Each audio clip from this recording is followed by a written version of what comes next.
Hello, my name is Carl Holmgren.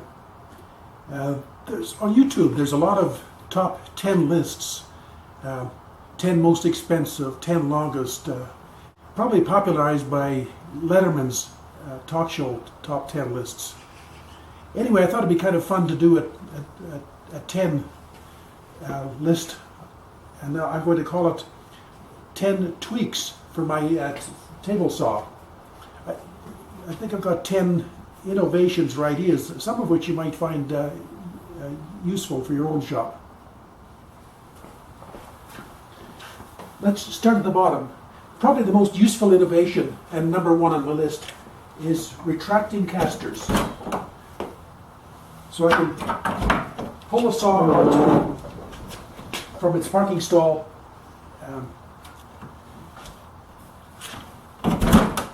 lower it onto its feet, and of course return it to the stall.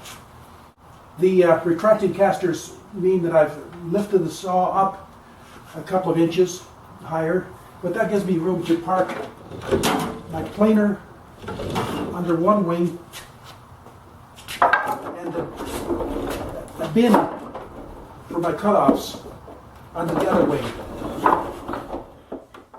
Here's the components that make up the casters: two cross pieces attached to two lengthwise pieces with the hinges, two fixed casters at the rear, two swivel casters at the front, and a pedal lever arm attached to the rear cross piece. When the pedal's depressed, both front and rear cross pieces are rotated downwards, extending all four casters and jacking the saw off the floor. Number two on my list is a drawer for blades, inserts, accessories, and because it's a fairly deep drawer, it's got lots of extension to it. On each side are 5 rollers, which I've made with a hole saw by cutting discs out of MDF. And the rollers run in channels on each side, inside the legs, near the bottom of the table saw.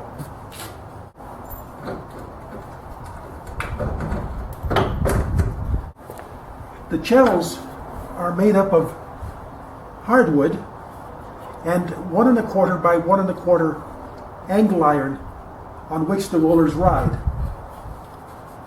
And the angle iron is attached to the hardwood with a couple of flathead screws and a couple of flathead countersunk bolts.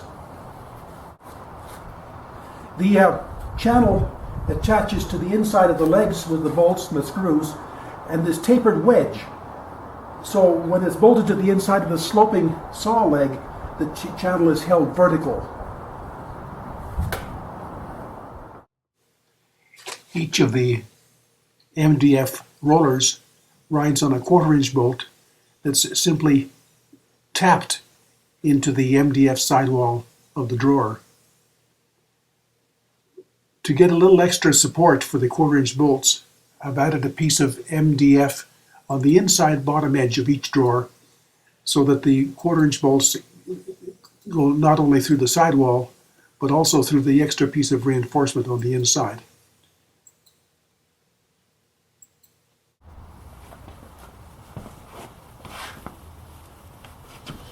This is my knee-operated stop switch. There's many times that when you complete a cut, it's nice to be able to hold 2 pieces of the lumber and stop the saw with your third hand or your knee.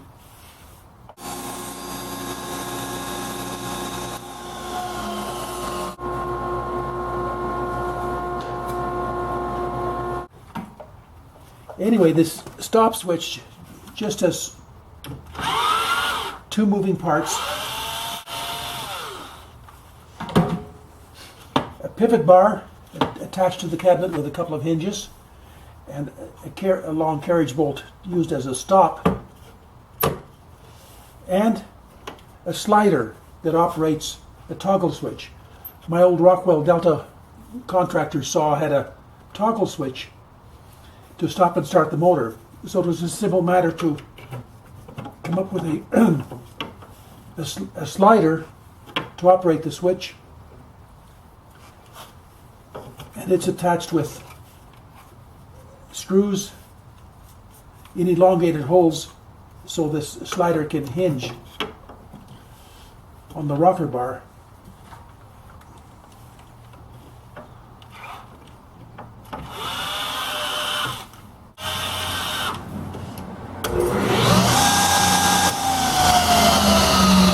I've added a grommet around the hole for the switch toggle so it doesn't wear the switch out. Here's another tweak for my table saw. My router table insert actually just hangs between the two existing rails of the table saw, and I can use the table saw fence if I wish to. And I do have a router fence which I can use also. Use a couple of T-bolts to hold it in place, and they go through slotted holes so I can move it to align with the rotor bit. This fence has an adjustable opening, and I've got an under table dust collector here with an elbow underneath the table at this hole, and that aligns with this opening in the fence for dust collection. Along the top of the fence, I have bolts and fender washers that will accept featherboard type hold downs. One ahead of the bit and one behind the bit. The table has a miter gauge slot, and I also use it for a featherboard type sideways hold down.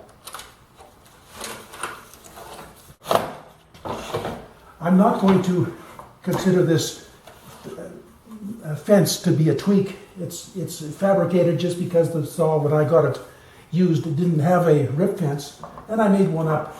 Too cheap to buy a proper fence. My router is mounted in a phenolic plastic insert. I can pop out the concentric inserts to get at the router to change bits. Or I can just pop the whole router assembly out.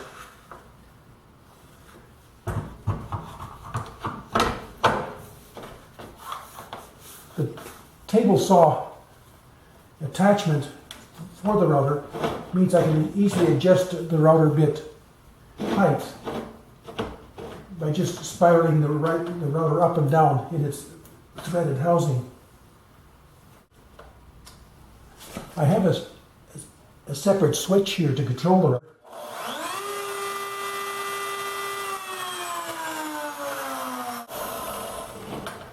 Or if I switch the router off, I just use this switch to control my task plate. Hanging on a French plate is my router bit cabinet.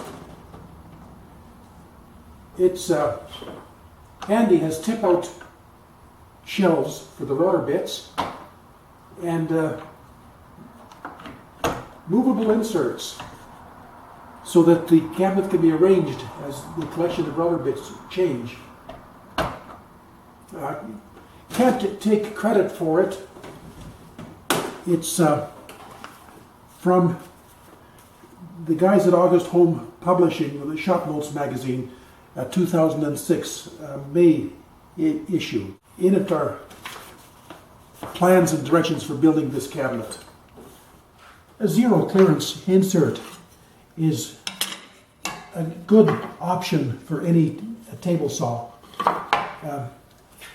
A tight zero clearance insert will reduce tear out on the underside of the wood being sawed, and also will keep thin pieces from falling down in between the slot and the blade and jamming it. If you're going to use a molding cutter or a dado stack, then it's even more important to have a custom-made insert. Certainly, with these two attachments, you can't use the factory insert, although you can buy an insert, a metal insert from most manufacturers with a larger opening, but it still doesn't provide the support you need while passing work over a cutter or dado stack to provide for accurate work. So it's much more accurate to have a custom-made insert where you've actually run the saw and lifted a running molding cutter or a running dado stack up through the insert, and it'll provide good support for the work when you pass it over. I need to make some more inserts. This one's getting worn a little bit, and the technique I use is to make a master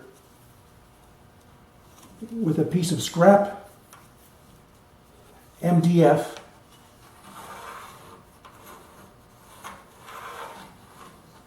using the old insert, the original insert, to mark the outline, and then cutting this slab to the outline with my jigsaw and disc sander.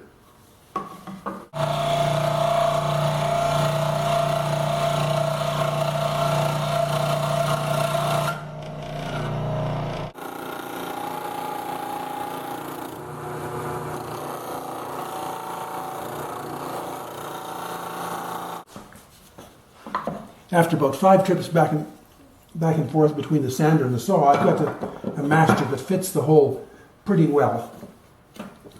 And I'm just going to attach a plywood scrap with a couple of 1-inch flathead screws.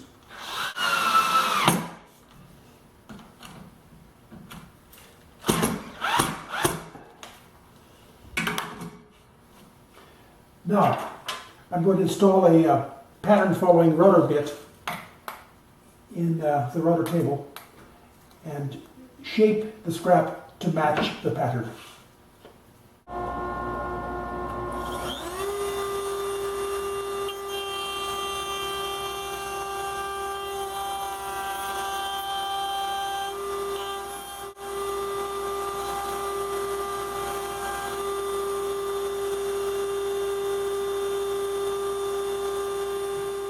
In the opening in the table saw, there's 5 little shelves which are exactly 4/10 of an inch down from the surface. So if we have 1/2-inch plywood or 5/10, we want to make notches 1/10 of an inch deep to hold this flush with the saw top. Set my rabbiting rubber bit 1/10 of an inch high above the surface, and I'd set my fence so that the rubber bit will cut a notch on the underside of the insert equal to the width of the little shelf in the saw table opening.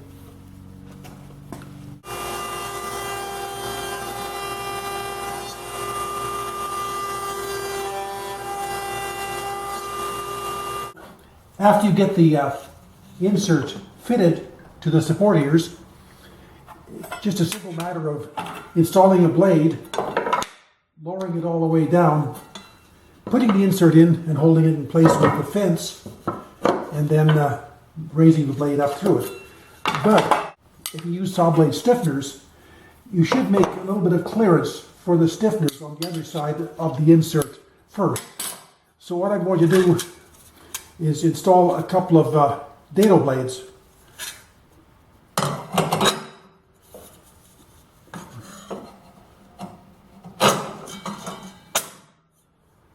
And raise them up so they almost penetrate the surface of the insert.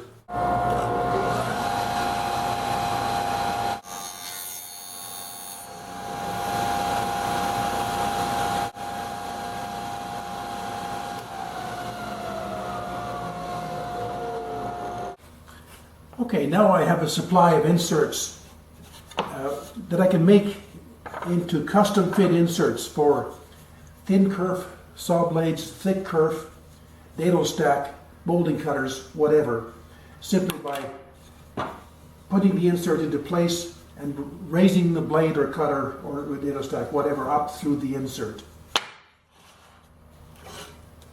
The only consideration is you might want to drill a 3/4 inch or 7/8 inch diameter hole in the insert for removal.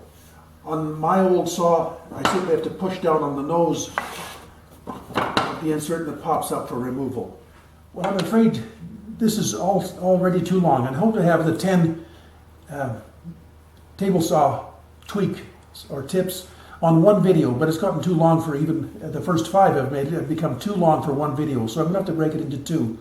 Anyway, on the first 5 tips, the first section, thanks for watching. Thanks for forwarding to friends and associates, and appreciate if you think about subscribing. Thank you.